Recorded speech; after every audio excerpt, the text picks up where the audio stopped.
pengadaan lahan, keadilan tidak semata ditentukan oleh besarnya ganti rugi, melainkan juga oleh bagaimana masyarakat menilai serta meneladani proses yang berlangsung. Apabila masyarakat menyaksikan adanya perlakuan yang tidak adil terhadap pihak lain, maka akan muncul sikap curiga dan kecenderungan untuk menolak. Sebaliknya, apabila proses dijalankan secara transparan, melibatkan masyarakat sejak tahap awal, serta menghasilkan manfaat yang nyata, maka penerimaan akan lebih mudah tercapai. Oleh karena itu, pemberdayaan masyarakat melalui pelatihan yang tepat serta penunjukan keberhasilan proyek serupa di tempat lain menjadi strategi penting untuk mengubah sikap dari penolakan menuju kolaborasi. Karena masyarakat merasa dihargai sekaligus memperoleh manfaat yang kolektif.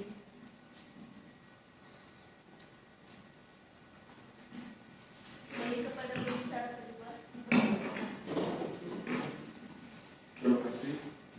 Berbeda pandangan dengan mahasiswa 1, saya memilih menggunakan teori pertukaran sosial sebagai landasan argumen.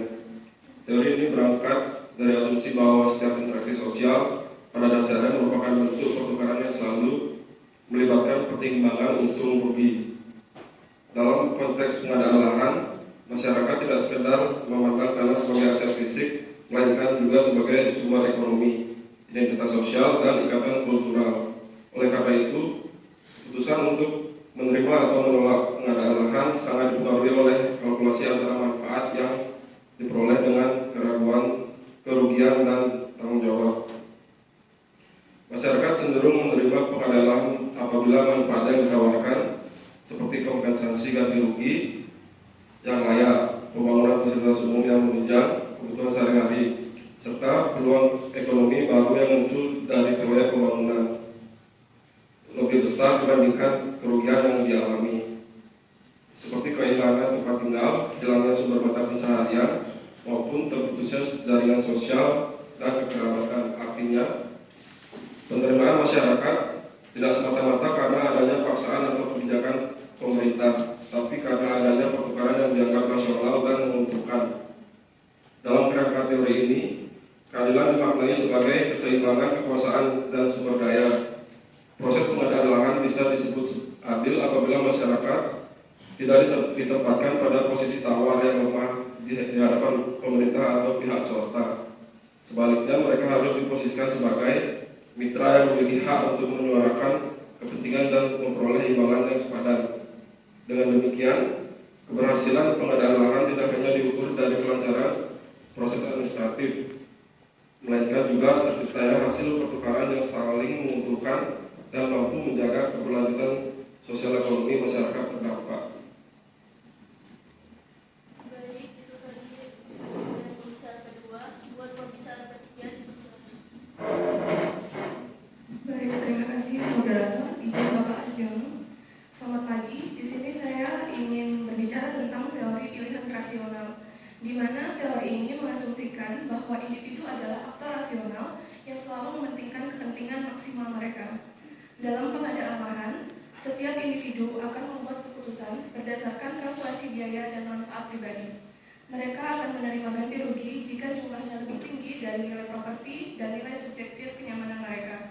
Oleh karena itu, skema ganti rugi yang jelas, terstandar, dan kompetitif adalah inti dari proses yang adil. Negosiasi yang terbuka dan informasi yang lengkap memungkinkan individu membuat pilihan terbaik bagi diri mereka sendiri.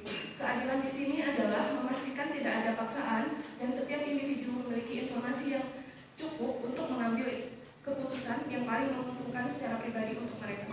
Saya kembalikan kepada moderator. Baik, kita telah mendengarkan 3 perspektif yang berbeda, yaitu dari mahasiswa pertama menekankan pembelajaran sosial, mahasiswa kedua menyoroti pertukaran untung rugi, dan mahasiswa ketiga fokus pada pilihan rasional individu. Sekarang, saya akan berikan waktu untuk saling menanggapi. Untuk mahasiswa pembicara pertama, bagaimana jika masyarakat sudah memiliki pengalaman buruk sebelumnya? Seminggu mereka sudah skeptis dari awal. Apakah pendekatan Anda masih relevan? Baik, terima kasih. Hal yang perlu diperhatikan secara serius adalah membentuk model baru yang bersifat positif sekaligus meyakinkan. Upaya ini dapat diwujudkan melalui penyelenggaraan program percontohan yang memberikan bukti nyata manfaat penggandaan lahan bagi masyarakat.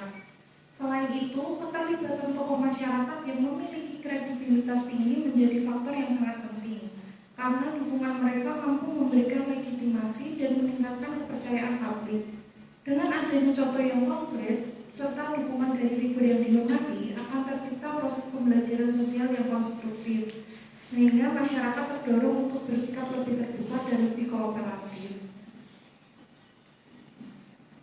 Untuk mahasiswa pembicara kedua, teori Anda berfokus pada untung rugi. Bagaimanakah kita bisa mengukur nilai sentimental atau ikatan sosial yang sulit diukur dengan uang? Apakah nilai-nilai non materi ini bisa diakomodasikan? Silakan kepada pembicara.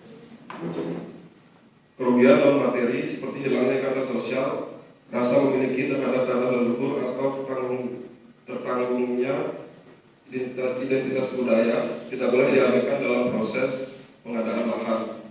Bentuk kerugian ini memang sulit dihitung secara finansial, namun tetap harus dikuantifikasi atau setidaknya dikompensasi dalam bentuk lain. Misalnya melalui pembangunan fasilitas komunitas baru, penyediaan ruang sosial yang dapat menggantikan fungsi tanah sebagai pusat interaksi atau program pemberdayaan masyarakat. Selain itu, kompensasi yang adil tidak hanya berorientasi pada nilai ekonomi semata, tetapi juga harus mencakup biaya psikologis dan sosial yang dialami masyarakat. Dengan demikian, proses pertukaran tidak sekedar memenuhi standar administratif, melainkan juga memperhatikan kesejahteraan menyeluruh, baik material maupun immaterial, sehingga masyarakat terdampak tidak mengalami marginalisasi maupun ketidakadilan struktural. Baik, terima kasih untuk mahasiswa pembicara kedua. Untuk mahasiswa pembicara ketiga, asumsi bahwa semua individu rasional bisa jadi tidak selalu benar, terutama di tengah tekanan emosional dan ketidakpastian. Bagaimana teori Anda bisa menjamin keadilan jika individu tidak selalu mampu membuat pilihan yang optimal? Silakan. Baik, terima kasih. Di sini saya berbicara tentang peran pemerintah. Peran pemerintah adalah menyediakan informasi yang transparan dan lengkap, serta mengusahakan agar ada mekanisme negosiasi yang adil, sehingga individu meski di bawah tekanan, mereka memiliki alat yang memadai untuk membuat keputusan yang rasional. Seperti itu, moderator.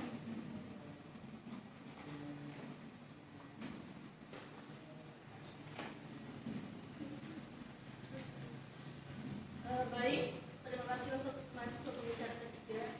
Di sini kita akan masuk ke tanggapan saling silang antar mahasiswa. Bagaimana pendapat mahasiswa pembicara kedua tentang pendapat dari mahasiswa pembicara ketiga?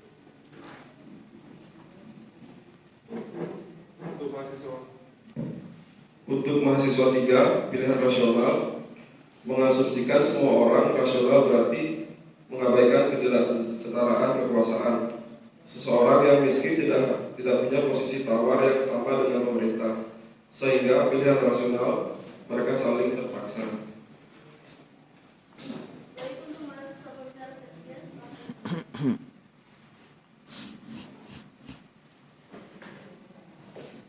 Terima kasih untuk mahasiswa 2 dengan teorinya pertukaran sosial.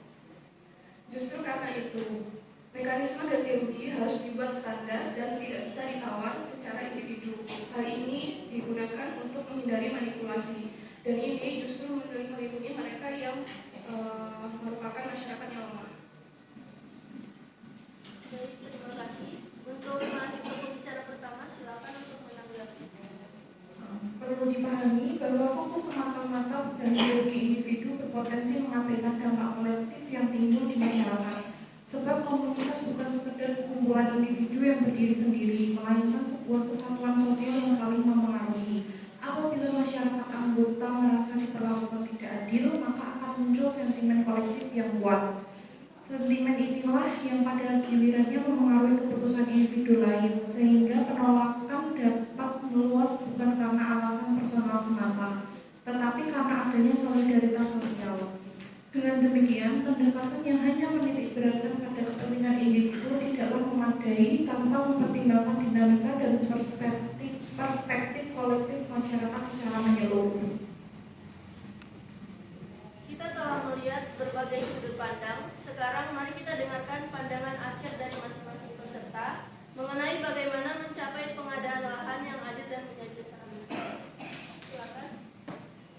Baik, menurut pandangan saya, solusi yang paling relevan adalah melalui pemberdayaan komunitas yang disertai komunikasi keberlanjutan antara pemerintah dan masyarakat.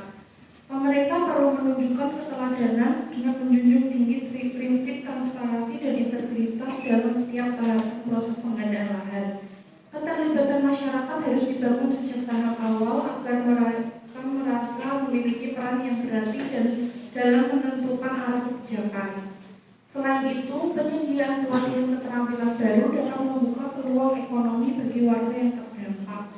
Sementara penunjukan contoh keberhasilan dari proyek serupa di daerah lain dapat memperkuat kepercayaan publik.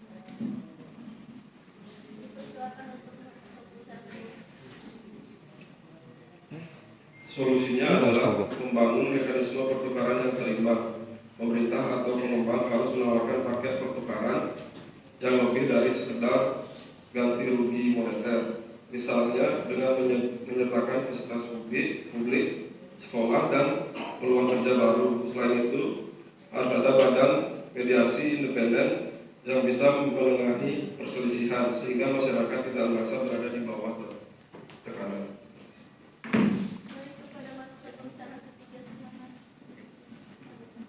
Ini saya ingin menyimpulkan bahwa saya percaya keadilan bisa dicapai melalui mekanisme pasar yang efisien dan transparan. Pemerintah harus menetapkan nilai ganti rugi yang objektif dan kompetitif, bahkan bisa melebihi harga pasar sebagai intensif.